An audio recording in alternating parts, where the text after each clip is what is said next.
my goodness. Ayun, nag-brown out. Ayun, oh, nalindol pa rin. Nangingilabot ako. OMG. Lumalakas, ka na. OMG. Sassy, come with me.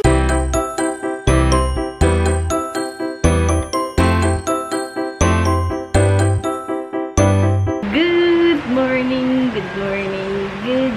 Good morning. And, ano, it's already 12:30. Late ako nakapag-vlog kasi hindi ko naman talaga balak mag-vlog kasi hindi ko maalam kung may gagawin ako today. Pero kakatas ko lang maligo. Yes, I started the vlog with a fresh face. Ngayon, gutom na si Sassy. Pupunta lang ako ng Mercury to buy tuna kasi ubos na yung chicken namin. Sana kainin niya yung tuna kasi bahala siya magutom sa buhay niya. Sobrang init. Kanina pagkatapos kong maligo, pinagpawisan na agad ako. Nag-toothbrush pa lang ako. So, punta na ako sa Mercury. Siyempre, kapag pupunta ka sa tindahan, kailangan may pera ka. Nakalimutan ko yung wallet ko. Pag uwi ko, may food na ako. Sasama ka sa labas? Sasama ka? O, tinan mo, may aso dyan. May aso dyan.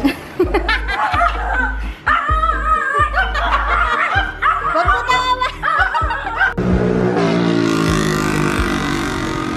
Ito na yung mga dalata. Magkano to? Huh? 30 to? Ito na yung pinamala ko. Yung sabi ko, tuna lang bibiling ko. May tuna naman. Here's the tuna. Pero bumili pa ako na 4 na puto seco. Oops. Because I really love this. And isang parang choco-choco. Pero hindi choco-choco yung name. And jelly ace. Masarap ang jelly ace. But oh my god, i-freezer mo. Yummy. Handa ka na kumain? Ha? Sassy! Busin mo to, ha? Pag di mo to inubos, bibigay ko to sa aso. Kainin mo yan. Guys, grabe yung init.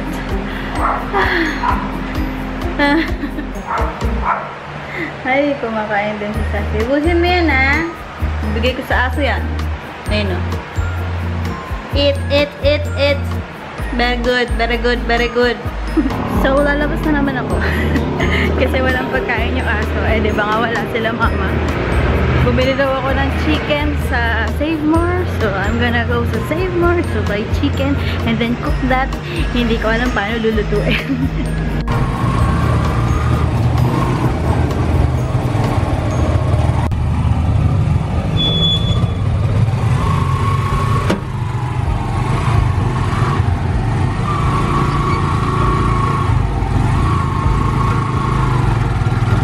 Dito na ako sa Save More.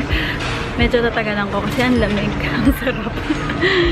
Dito ako pumunta muna para umikot lang. Pero chicken nuggets at chicken ang bibilin ko. May mi goreng na sila. OMG, ang tagal ko inantay na magka-mi goreng sila. Ay, ayoko na to. Yung spicy to eh. Yung plain lang. OMG.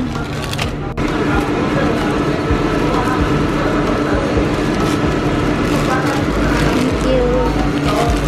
Chicken nuggets.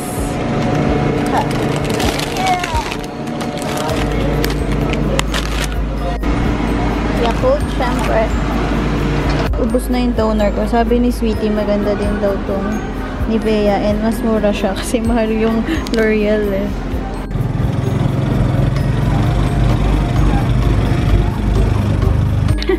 Yung chicken at nuggets lang na pinabili sa akin kung ano-ano na pinabili ko. Ay, buhay.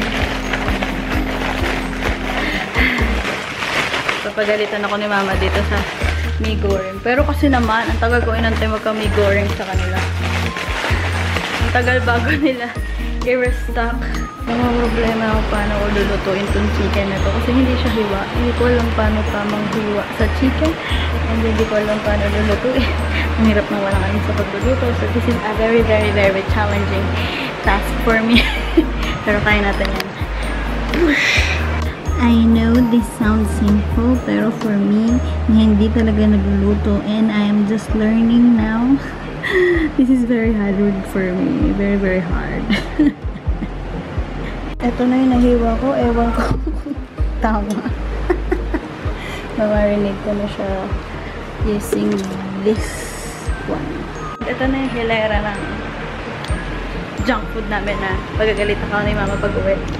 Inayos ko. Ito binili ni Kuya sa Korean. Ito kanina binili ko. Tapos ito kayo din itong mga to. Ito sa akin. It's cooking. Nilagyan ko ng bawang, paminta, tsaka suka, and konting tubig. Sabi ni Mangi. So, sana masarap kalabasan. Buti na lang, aso lang ang kakain na to. Kasi kahit hindi masarap, kakainin ta rin nila. Pero kung hindi nila kainin yan, ibig sabihin napaka-worst ko ng cook. Kailangan ko na matuto palalo magluto para pwede na mag-asa. Joke lang yun. Yun yung joke. Kapag malunong na daw magluto, pwede mag-asawa. Pero ayoko pa. Soon, maybe. Paano ba nalalaman na luto na? Di ba nagre-reply si Mami? Tinext ko yun. Hindi ako nire-reply ni Mami. So, hindi ko alam kung luto na. Kung sino-sino tinetext. Kung sino-sino tinext ko para malaman kung paano maluto. Tapos nag-reply si Fritz. Tusukin ko doon ng tinidor pag malambot na. Yun na. So, tinusok ko. Lumusot naman siya. So, baka luto na. Aso lang naman kakain. So, baka okay na to. Kanina pa siya kumukulo-kulo. So, ayun. Successful sana ang aking nagawang muntik na maging adobo. Kasi hindi ko alam kung yun talaga ang ingredients sa adobo. So, mababakain ko na yung aso sa wakas. Nag-brown out. Ayun, nalindol pa rin. Nangingilabot ako. OMG. Lumalakas, ka na. OMG. Sassy, come! Sassy, come with me! Sayang, makakaligtas yan. Okay, Sassy! Cellphone ko. OMG. OMG. Ang lakas. Ang lindol. Nahulog yung ano namin. OMG. Kuya, hold mo naman to. Binaba na namin yung aso para if ever meron ulit, ready kami. Tapos si Sassy nakakulong dun. Hugas lang ako eh. Biglang nag-brown out, sabi ko pa. Ano ba yun? Init-init na nga, brown out pa. Tapos maya yung manik na yung ano. Tapos nangiyak ako bigla. Tapos, kuya, naman lang doon. Akala niya lang happy ako pero deep inside, super nang hilabot ako kanina. Nakakaloka talaga. Sana safe kayo guys. And sila pa nasa Santa Rosa. Si ate tinawagan ko, meron din daw. Pero hindi niya naramdaman. So, siguro yun ulit yung nakakatakot sunod-sunod. Whew! Mas ramdam siguro ng mga nasa baba kanina yung lindol. Yung L300 nga daw nakita nila. Yung mayanig eh. So, ibig sabihin sobrang lakas. Yung table din namin, nakita ko yung mayanig. Kaya nagpanik ako. Tumakbo ako kay kuya. Sabi ko, kuya, kasi wala sila mami. Naiiyak ako kanina. Lumindol na naman daw ulit. Pero hindi ko naramdaman. Kinuha ko kasi yung pagkain sa akin. Makakatakot. Kaya namakyat na ako. Inakyat ko na rin si Sassy. Sana wala na ulit. Magnitude 5.9 and 5.7. Twin earthquake daw yung nangyari. Ito talaga hindi ko malilimutan eh. Umuuga to. Gumaganyan.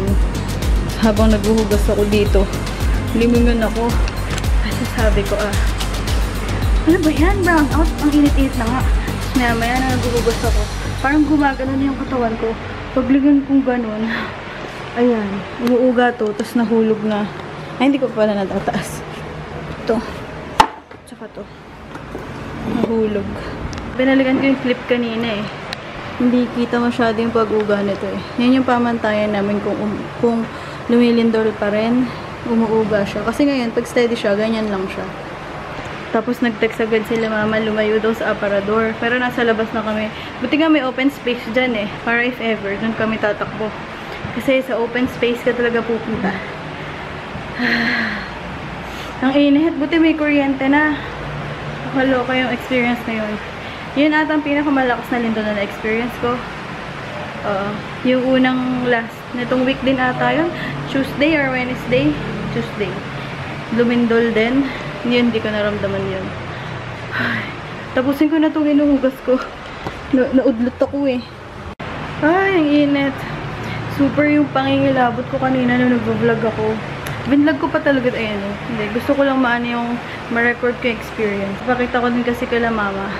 And si Sassy agad naisip kong i-save din cellphone ko, then yung chargers. Just in case, kasi diba, na mawalan talaga ng kuryente. May pang-contact sa iba, ganun. Nilagay ko nga sa bag pagkatapos para isang buhatan lang if ever magkaroon ulit ng, sana naman wag, ng malakas talaga. So, ayun. Yun para for me, essentials. Kapag ano.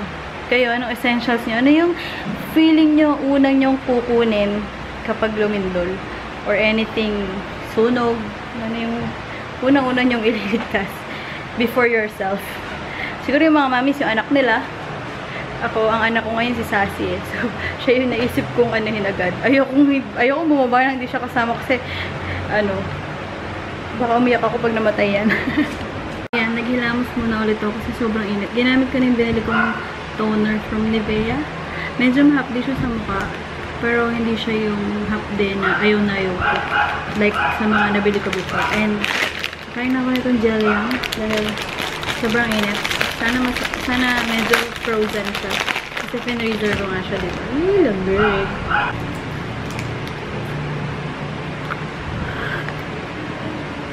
Oh my goodness, so refreshing. Charan! One click. Ang sarap talaga niya pag frozen. Parang sobrang dami na nangyari today. Pagkagising ko, kumain ako, then naghugas ng sangkaterba. Tapos bumili ng pagkain ni Sassy. Naghugas ulit ng sangkaterba. Tapos namili ko dun sa Save More. Nagluto. Tapos naghugas ulit ng sangkaterba. Tapos lumindol. Parang dami ko na agad na vlog nga eh. Wow, daming content. OMG. Well, nakakita ko ng mga photos sa Batangas.